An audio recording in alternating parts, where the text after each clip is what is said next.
ओम अज्ञानतिमिरान्धस्य ज्ञानञ्जनशलाकया चक्षुरुन्मिलितमेन तस्मै श्रीगुरुवे नमः। श्रीचैतन्यमनोभीष्टं स्थापितं येन भूतले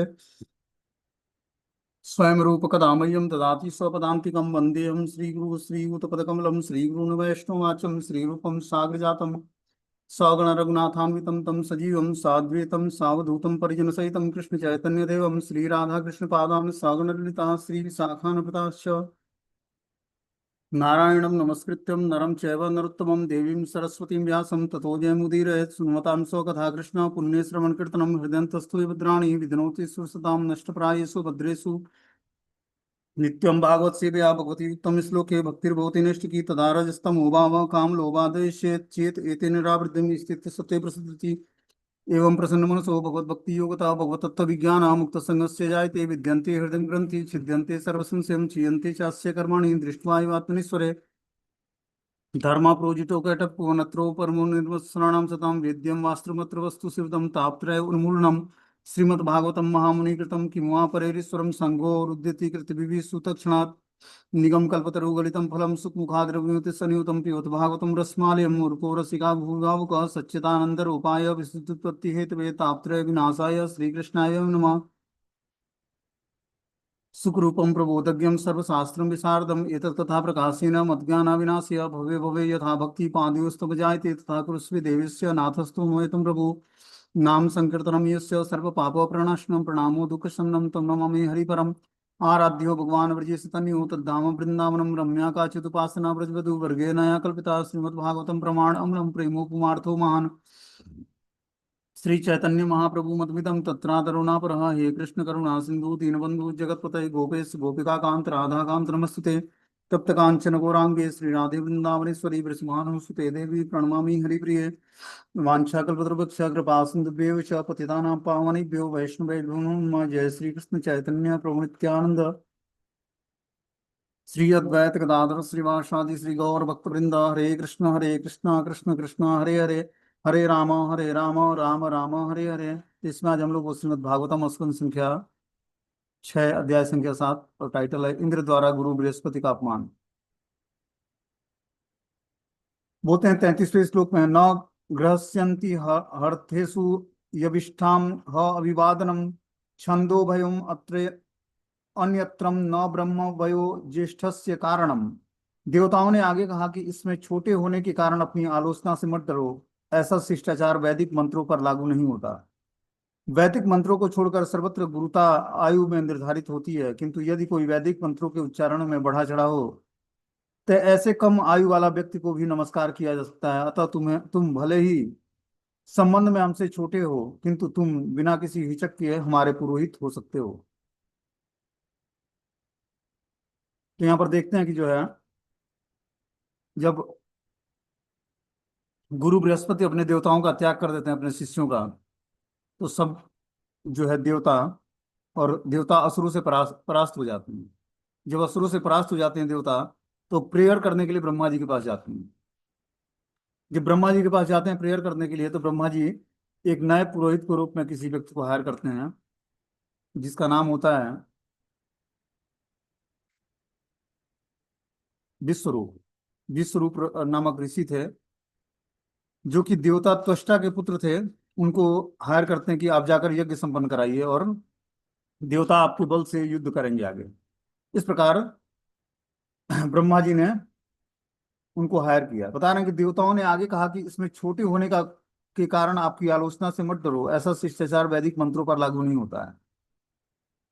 जो वैदिक मंत्रों का उच्चारण किया जाता है उसमें एज से डिफरेंट मतलब कुछ लेना देना नहीं होता कि व्यक्ति छोटा है या बड़ा है।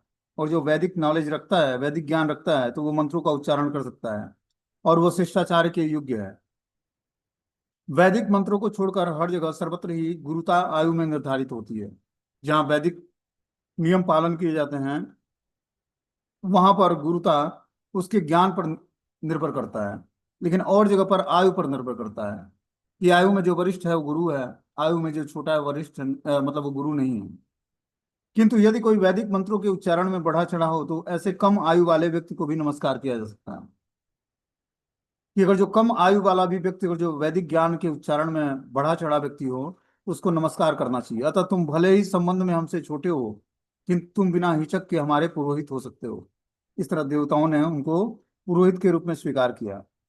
बोलते हैं, कहा गया कि वृद्धस्य वयम, बिना आयु में बड़ा न होकर भी मनुष्य वृद्ध हो सकता है। यदि कोई ज्ञान में वरिष्ठ है तो वृद्ध न होते भी वह ज्येष्ठ हो सकता है।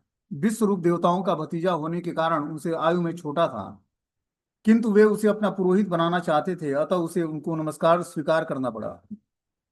देवताओं ने स्पष्ट किया कि इसमें उसे हिचकिचाना नहीं चाहिए, वह उनका पुरोहित बन सकता है क्योंकि वह वैदिक ज्ञान में आगे है।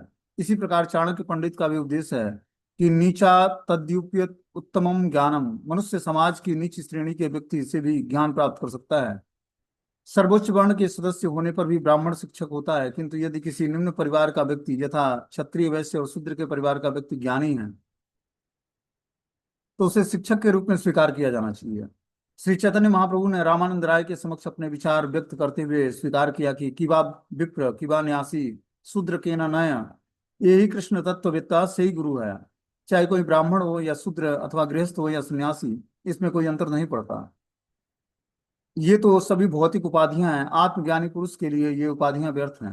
अतः यदि कोई कृष्ण भावनामृत के विज्ञान को में सिद्ध है तो वह गुरु बन सकता है, चाहे मनुष्य समाज की उसी स्थिति में कैसे भी क्यों न बना रहे।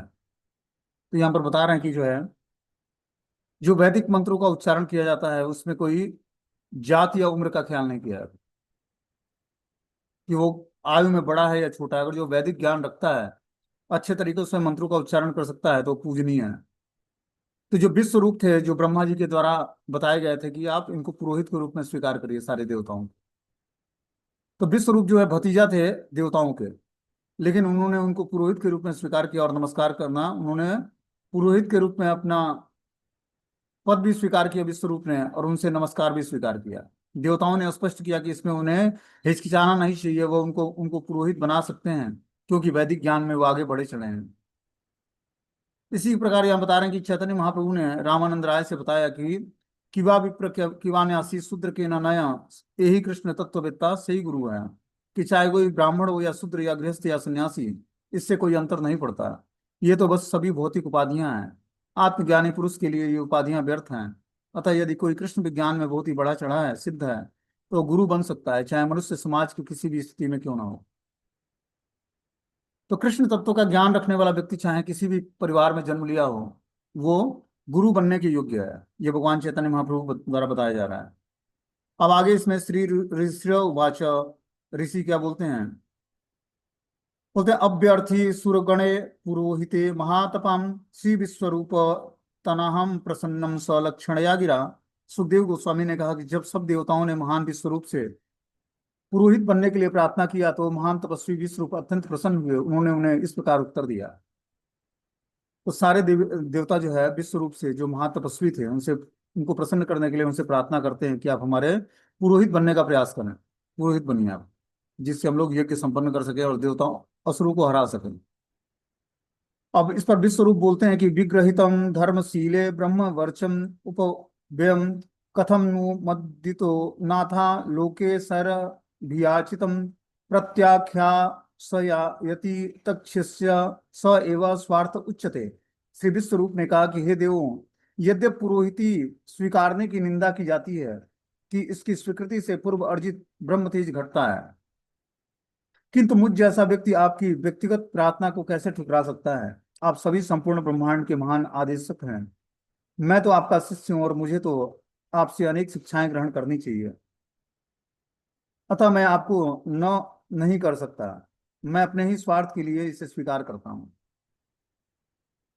तो जो व्यक्ति किसी की पुरोहिती स्वीकार करता, पुरोहिती मतलब जैसे कुल गुरु होते हैं या यज्ञ संपन्न कराने के लिए कोई ब्राह्मण होता है और वो पुरोहित बनता है किसी का, तो उसका जो ब्राह्मण गुण है वो घट जाता है, क्योंकि अगले व्यक्ति के पाप से वो प्रभावित होता है। इसलिए हम देखते हैं जो कर्मकांडी ब्राह्मण होते हैं, उनके पास न तो तेज होता है, न आध्यात्मिक शक्ति होती है। मंत्रों का उच्चारण हो सकता है क्लियर कर दें, लेकिन ये सारी चीजें क्वालिटी उनकी घट जाती है, क्योंकि वो जहां तहां पुरोहित का कार्य करते हैं, और बता रहे हैं यहाँ पर कि यद्यपि पुरोहिती स्वीकार करने की निंदा की जाती है, इससे इसकी स्वीकृति से पूर्व अर्जित ब्रह्म तेज घटता है।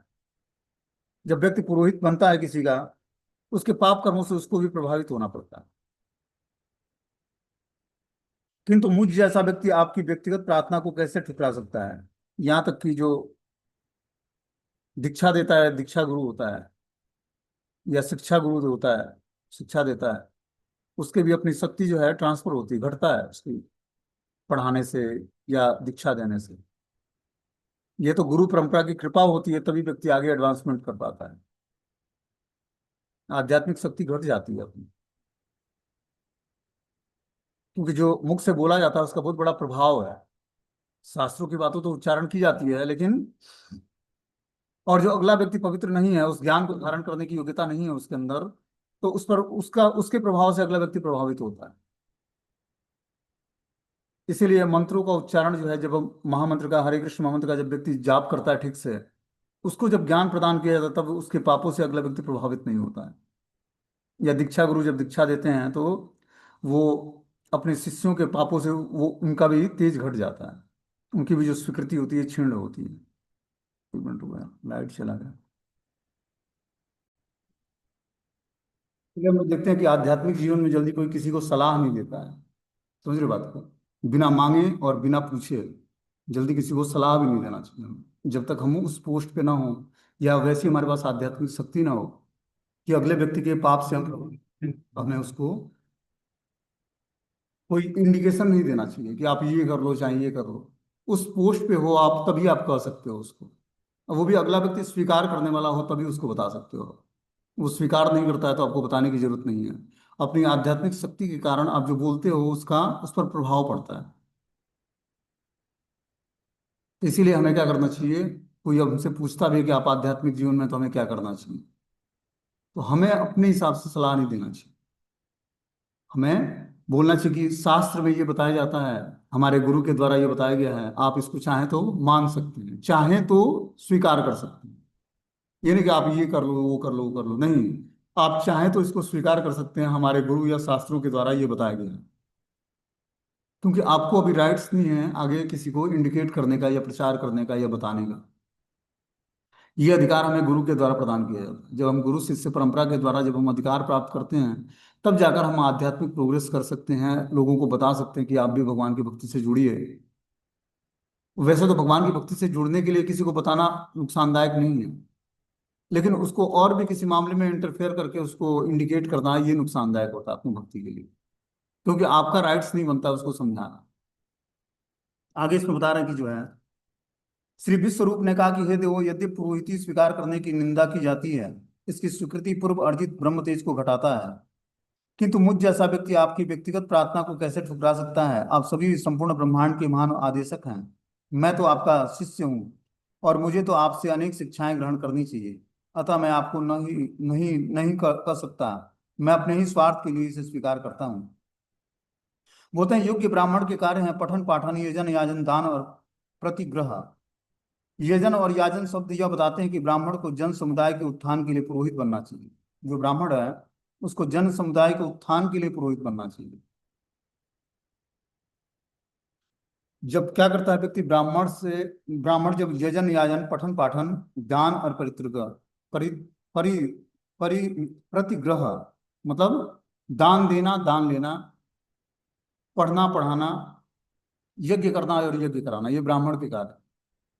तो जब व्यक्ति पढ़ता पढ़ाता है, यज्ञ करता है और यज्ञ कराता है, दान देता है और दान लेता है, उससे क्या होता है? पूरे समाज का मंगल होता है।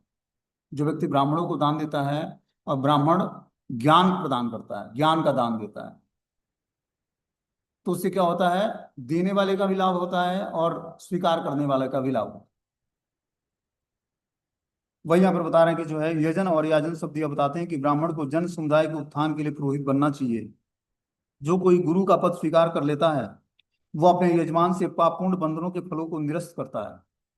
तो जो व्यक्ति यजमान बता रहे हैं कि जो व्यक्ति गुरु का पद स्वीकार करता है, वो अपने यजमान के पापपूर्ण बंधनों के फलों को निरस्त कर सकता है। इस प्रकार पुरोहित या गुरु द्वारा किए गए पूर्व पुण्य कर्मों के फलों का ह्रास होता है।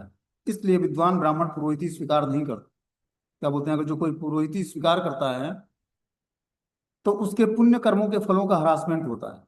इसलिए विद्वान ब्राह्मणों को पुरोहिती स्वीकार नहीं करना चाहिए। तो भी परम विद्वान ब्राह्मण विश्वरूप ने देवताओं के प्रति सम्मान रखने के कारण उनकी पुरोहिती स्वीकार की। कि देवता पापी नहीं थे, देवता पुण्यवान थे, लेकिन अभी उनसे अपराध हो गया था। अपने गुरु के प्रति उन्होंने अपराध कर दिया था, इस कारण से वो असुरों से हार गए, परास्त हो गए।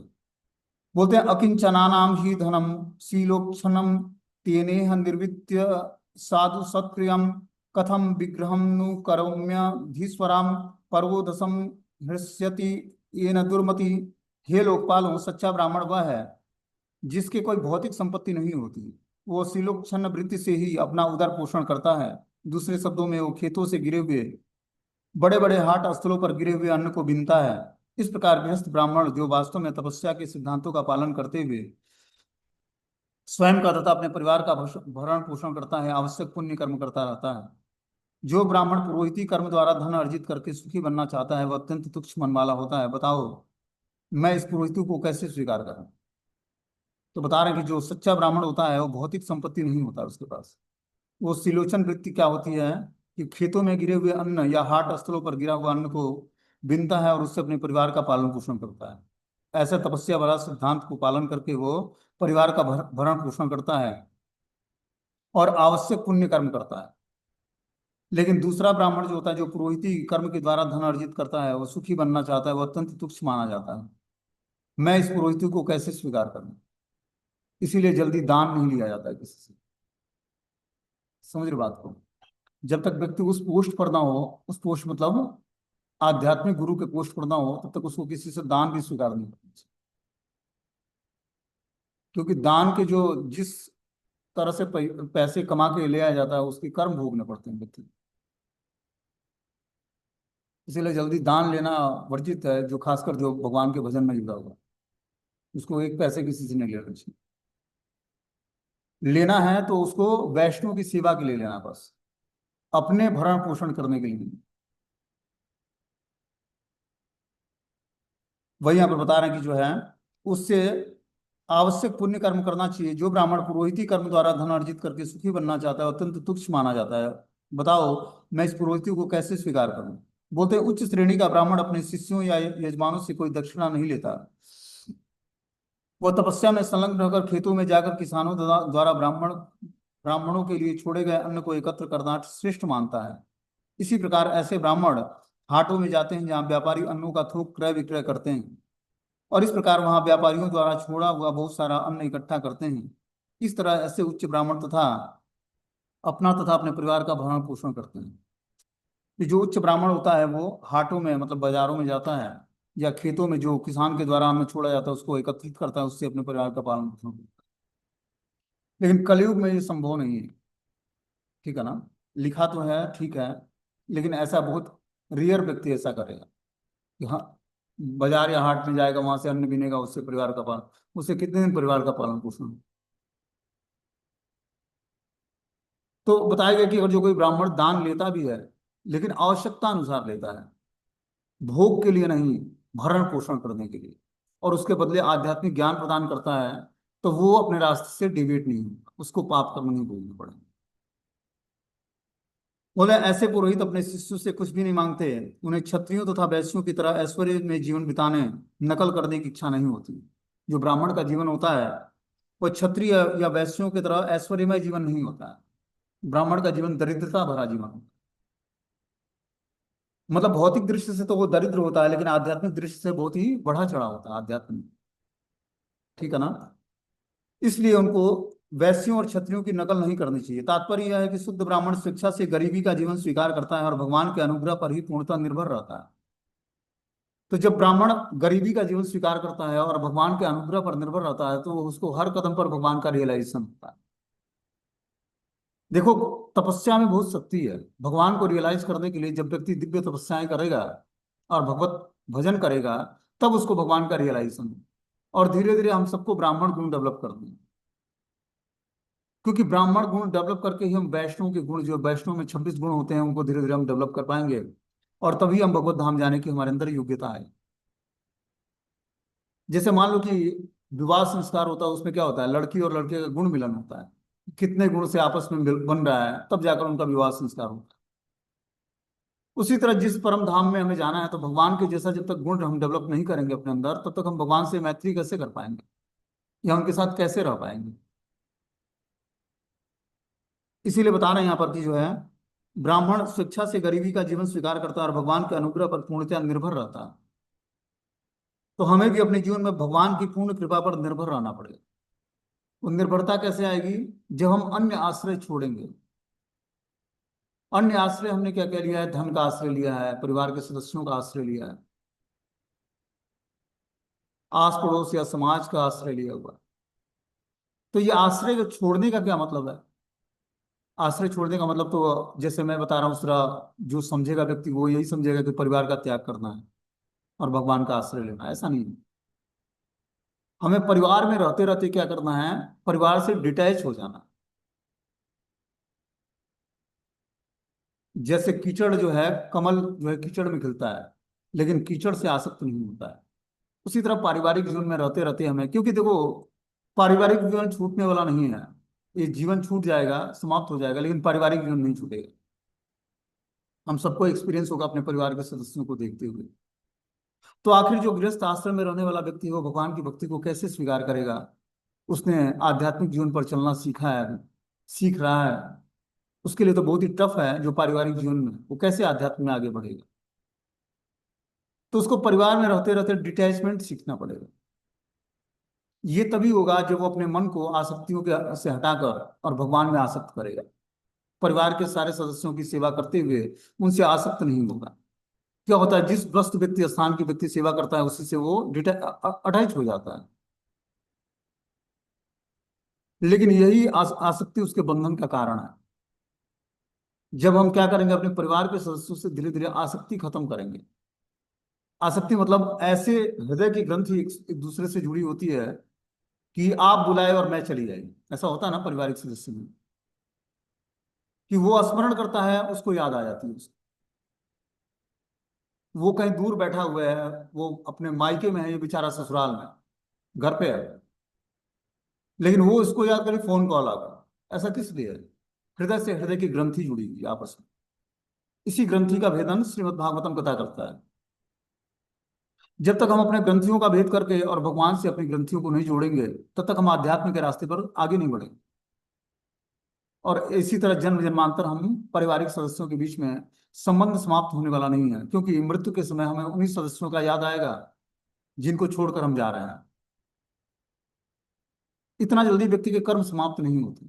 इसके लिए हमें जबरदस्ती अपने मन बुद्धि को भगवान में लगाना पड़ेगा, और परिवार के लोगों से आसक्तियां कम करनी पड़ेंगी। अपने पुराने मित्रों, यारों, दोस्तों, मित्रों से, समाज के लोगों से, मजाक करने वाले लोगों से हमें रिलेशनशिप धीरे धीरे समाप्त करना है।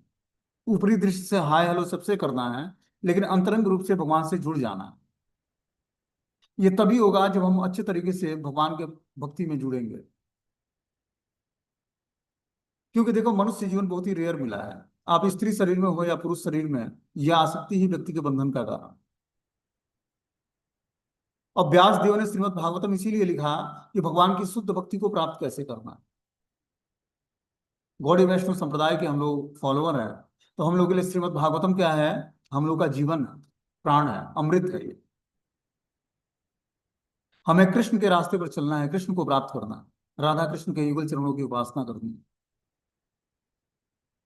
तो इतना जल्दी हम डिटैच भी नहीं होंगे परिवार से। ये जब हम प्रैक्टिस करेंगे, तब जाकर कहीं 20 साल 25 साल बाद हम डिटैच हो पाएंगे। ये नहीं कि तुरंत छोड़ दो, हम भूल जाएंगे या परिवार के संबंधों से हमारा डिटैचमेंट आ जाएगा। ऐसा नहीं होगा। लंबे समय से जो ग्रंथ जुड़ी है, इतना जल्दी भेदन नहीं होता उसका। आप जब अभी से प्रैक्टिस करोगे, तब जाकर कहीं 10 साल 15 साल 20 साल में ये प्रैक्टिस करके आप उसमें परिपक्व अवस्था को प्राप्त करो। ये तुरंत नहीं होता है कि आपने आज सोचा और कल से शुरू हो गया जी कि अब हम परिवार से डिटैच हो गए हैं। ऐसा नहीं होगा।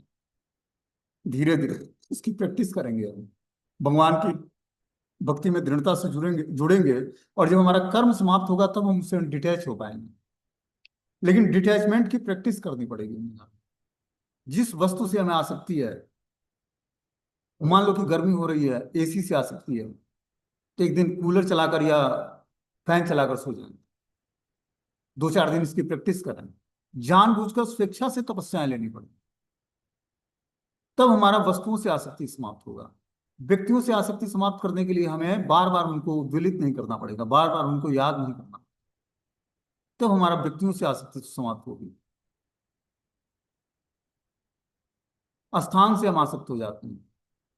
मान लो किसी को किराए पे मकान मिल गया, किराए पे रहता है, बहुत बढ़िया अच्छा फ्लैट मिल गया, अच्छा किराया, मतलब सस्ता किराया है। अब वो जल्दी छोड़ के नहीं जाना चाहता है, उसको चेंज नहीं करना चाहता कि मैं दूसरी जगह जाऊंगा, क्या पता नहीं ऐसा वातावरण मिलेगा या नहीं मिलेगा। क्या हुआ, उस स्थान से आसक्त हो गई।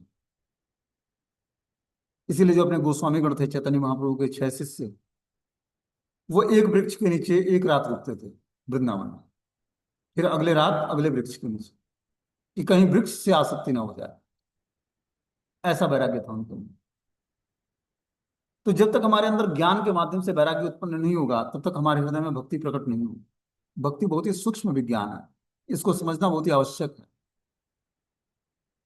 जब हम सूक्ष्म विज्ञान के रूप में भक्ति को समझेंगे बहुत ही सूक्ष्मता से, तब हम जाकर दृढ़ता पूर्वक जो है भगवान की भक्ति को स्वीकार कर पाएंगे।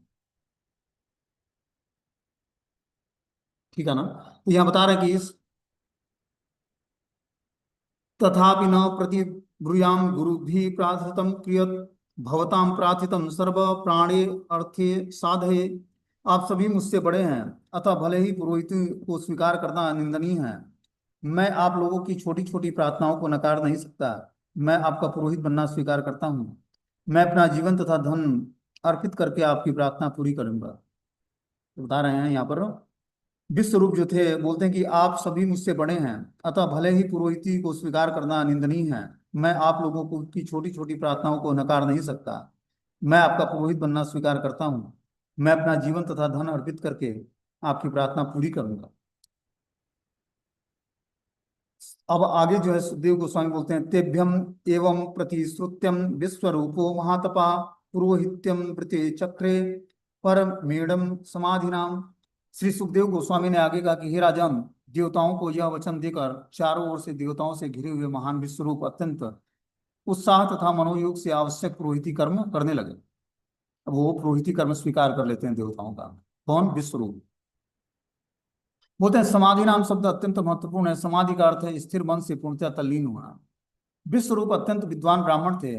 उनमें न केवल देवताओं की प्रार्थना स्वीकार करने की, वरना उनकी प्रार्थना गंभीरता पूर्वक ग्रहण करने की और अविचल चित्त से पुरोहिती कर्म करने लगा। तात्पर्य यह है कि उसने किसी आर्थिक लाभ की दृष्टि से नहीं, वरना देवताओं को लाभ पहुंचाने के लिए पुरोहिती स्वीकार किया। यही पुरोहित का कर्तव्य है कि, अतः पुरोहित शब्द का तात्पर्य है कि परिवार का हित करने वाला। तो बता रहे हैं कि समाधि नाम शब्द अत्यंत महत्वपूर्ण है। समाधि का अर्थ है स्थित मन से पूर्णतः तल्लीन होना। विश्व रूप अत्यंत विद्वान ब्राह्मण थे। उन्होंने देवताओं की प्रार्थना स्वीकार की, वरना उनकी प्रार्थना को गंभीरता पूर्वक ग्रहण किया और अविचल चित्त से पुरोहिती कर्म करना स्वीकार किया। बोलते हैं तात्पर्य यह है कि उसने किसी आर्थिक लाभ के लिए देवताओं का पुरोहित नहीं बना। उन्होंने पुरोहित का कर्तव्य इसलिए उठाया कि जिससे देवताओं का कल्याण हो सके, देवताओं को लाभ पहुंच सके। बता रहे हैं पुरोहित शब्द का तात्पर्य है परिवार का हित करने वाला। पूर्व शब्द का दूसरा अर्थ है परिवार और हित का अर्थ है कल्याण। पूर्व शब्द का अर्थ है प्रथम। पुरोहित का प्रथम कर्तव्य है कि वो सभी प्रकार से अपने शिष्यों का आध्यात्मिक और आर्थिक लाभ सोचे, तभी वो संतुष्ट रहता है। पुरोहित का को कभी भी अपने स्वार्थ के लिए वैदिक अनुष्ठान नहीं करना चाहिए। जो पुरोहिती का पद स्वीकार करता है और यजमान स्वीकार करता है, उसको बता रहे हैं कि वो अपने यजमान के लाभ हेतु कार्य करे। आजकल क्या देखते हैं समाज में, जैसा व्यक्ति दक्षिणा देता है उसी हिसाब से उसकी सेवा करता है ब्राह्मण। ठीक है ना। उसके लाभ हुआ नहीं हुआ, जो है विवाह संस्कार कराते हैं हम लोग, तो जैसे दक्षिणा देते हैं और जिस तरह पंडित जी को बोलते हैं उसी तरह मंत्र उच्चारण करके जल्दी जल्दी विवाह समाप्त कर देते हैं। और इसीलिए विवाह संबंध जो है आजकल टिकता नहीं, क्योंकि वैदिक मंत्रों का क्लियर जब तक उच्चारण नहीं होगा, सही उच्चारण नहीं होगा, तब तक विवाह संस्कार टिकते नहीं। यही कारण है। अब दोनों को जो है, ब्राह्मण को भी जल्दी होती है और जो उसका पुरोहित यजमान है उसको भी जल्दी होती है कि जल्दी निपटाइए, बारात विदा हो। इसी कारण से क्या होता है, शादियां टिकती नहीं, क्योंकि वैदिक मंत्रों का जब तक क्लियर उच्चारण नहीं होगा, 7 फेरे होते हैं, 7 फेरों में मंत्र का उच्चारण होता है। दोनों वर और वधू पक्ष क्या करते हैं, आपस में वो प्रतिज्ञा लेते हैं अग्नि को साक्षी मानकर कि हम लोग पूरे जीवन भर जो हमने वचन दिया है स्त्री या पुरुष आपस में एक दूसरे को, उन वचनों का पालन करेंगे। तो पुरोहित भी वैसा ही मिल जाता है और यजमान भी वैसा ही मिल जाता है, सबको दोनों को जल्दी होती है, और जल्दी विवाह हो जाता है, जल्दी विवाह विच्छेद हो जाता है। यही कारण है उसका। बोलते हैं पुरोहित का प्रथम कर्तव्य है कि वो सभी प्रकार से अपने शिष्यों का आध्यात्मिक और आर्थिक लाभ सोचे। उसका आध्यात्मिक और आर्थिक दोनों लाभ सोचना पड़ेगा पुरोहित को, तभी वो संतुष्ट रहता है। पुरोहित को कभी भी अपने स्वार्थ के लिए वैदिक अनुष्ठान नहीं करना चाहिए। जो वैदिक अनुष्ठान कराते हैं पुरोहित, उनको कभी भी अपने स्वार्थ के लिए वैदिक अनुष्ठान नहीं कराना चाहिए। उनको यजमान के लाभ के लिए वैदिक अनुष्ठान कराना चाहिए। बोलते हैं सुर दिशा श्री गुप्ता मौसन्य सयापि विद्याम अक्षिज्ञा दा महेंद्राय वैष्णव्यम विद्या विभुम। यद्यप शुक्राचार्य ने अपनी प्रतिभा एवं नीति बल से देवताओं के शत्रुओं के नाम से विख्यात असुरों के ऐश्वर्य को सुरक्षित कर दिया था, किंतु अत्यंत शक्तिमान विश्वरूप ने नारायण कवच नामक एक सुरक्षात्मक स्रोत की रचना की। इस बुद्धिमत्तापूर्ण मंत्र से उन्होंने असुरों का ऐश्वर्य छीनकर स्वर्ग के राजा इंद्र को दे दिया। तो विश्वरूप ने क्या किया, अपनी शक्तिमान विश्वरूप ने नारायण कवच नामक एक सुरक्षात्मक स्रोत की रचना की, और इस बुद्धिमत्ता से उन्होंने असुरों का ऐश्वर्य छीनकर स्वर्ग के राजा इंद्र को दे दिया। बोलते हैं देवताओं तथा असुरों का अंतर यही कि देवता भगवान विष्णु के भक्त होते हैं और असुर शिव जी, देवी काली या देवी दुर्गा के भक्त होते हैं। किंतु कभी कभी असुर ब्रह्मा के भी भक्त होते हैं। हिरण्यकशिपु ब्रह्मा जी का भक्त था, रावण शिव जी का, महिषासुर देवी दुर्गा का भक्त था। देवतागण भगवान विष्णु के भक्त होते हैं, जबकि असुर सदैव विष्णु भक्तों और वैष्णव से विरोधी होते हैं। वैष्णव के विरोध हेतु असुरगण शिव जी, श्री ब्रह्मा, काली, दुर्गा देवी आदि के भक्त बन जाते हैं। पूरा काल में देवताओं तथा असुरों में शत्रुता थी, जो अब भी चल रहा है, क्योंकि शिव जी, देवी दुर्गा के भक्त भगवान विष्णु के भक्त वैष्णव से सदैव द्वेष रखते हैं। भगवान विष्णु तथा शिव जी के भक्तों के बीच का यह तनाव सदा चलता रहता है। स्वर्गलोक में असुरों तथा असुरों के बीच दीर्घ काल तक युद्ध चलता रहता है। बता रहे हैं कि जो है, जो देवता होते हैं भगवान विष्णु के भक्त होते हैं, लेकिन जो असुर होते हैं वो अलग अलग देवी देवताओं की पूजा करते हैं, जैसे शिव जी की, माता काली की या दुर्गा देवी की। और इस प्रकार उनमें प्रतिस्पर्धा चलती है। जो विष्णु भक्त होते हैं वो सतोगुणी होते हैं, जो देवी देवताओं के भक्त होते हैं वो रजोगुणी या तमोगुणी होते हैं। तो आपस में इनमें शत्रु भाव होता है देवों और असुरों में। तो अब भी चल रहा है, शिव जी, देवी दुर्गा के भक्त भगवान विष्णु के भक्त वैष्णवों से सदैव द्वेष करते हैं। ये देवता तो भगवान से द्वेष नहीं करते, क्योंकि देवता को भगवान ने ही शक्ति प्रदान की। लेकिन जो भक्त होते हैं देवी दुर्गा के या शिव जी के, वो वैष्णव भक्तों से द्वेष करते हैं। इस तनाव, भक्तों के बीच में यह तनाव सदा चलता है। स्वर्गलोक में असुर तथा असुरों के बीच दीर्घ काल तक युद्ध चलता है। यहाँ हम देखते हैं कि विश्वरूप ने देवताओं के लिए एक सुरक्षा कवच तैयार किया, जो विष्णु मंत्रों से पूरित था। कभी कभी विष्णु मंत्र को विष्णु ज्वर या इसी प्रकार शिव मंत्र को शिव ज्वर कहते हैं। इन शास्त्रों में असुरों तथा असुरों के बीच होने वाले युद्धों में कभी कभी शिव ज्वर और विष्णु ज्वरों का प्रयोग किया जाता है। तो इस प्रकार जो पुरोहित बने विश्वरूप, उन्होंने नारायण कवच का को अपनी शक्ति से प्रकट किया। बोलते हैं यस्या गुप्तम सहस्त्राक्षो जिगे असुर्य चमोबृहम ताहम प्राहम स महेंद्रायम विश्वरूपे उदारधि। अत्यंत उदार चित्त वाले विश्वरूप ने राजा इंद्र को वह गुप्त स्रोत बता दिया, जिससे इंद्र की रक्षा हो सके और असुरों की सैन्य शक्ति जीत ली जाए। तो विश्वरूप ने अपने पुरोहित देवताओं को वो नारायण कवच बताया, जो पूर्ण रूपेण सुरक्षा प्रदान करने वाला था और असुरों की सैन्य शक्ति को जीत लेने वाला था। इस तरह से विश्वरूप ने उस नारायण कवच का गुह्य रहस्य जो है देवताओं को बताते हैं। उस देवता उसका प्रयोग करके, अब यह अध्याय यहाँ पर समाप्त हो जाता है। अगला जो है नारायण कवच नामक अध्याय है, इसको हम लोग कल सुनेंगे कि विश्वरूप ने कौन सा नारायण कवच दिया और उसका देवताओं ने प्रयोग कैसे किया और कैसे देवताओं पर विजय प्राप्त किया, असुरों पर देवताओं ने विजय प्राप्त किया। हरे कृष्ण।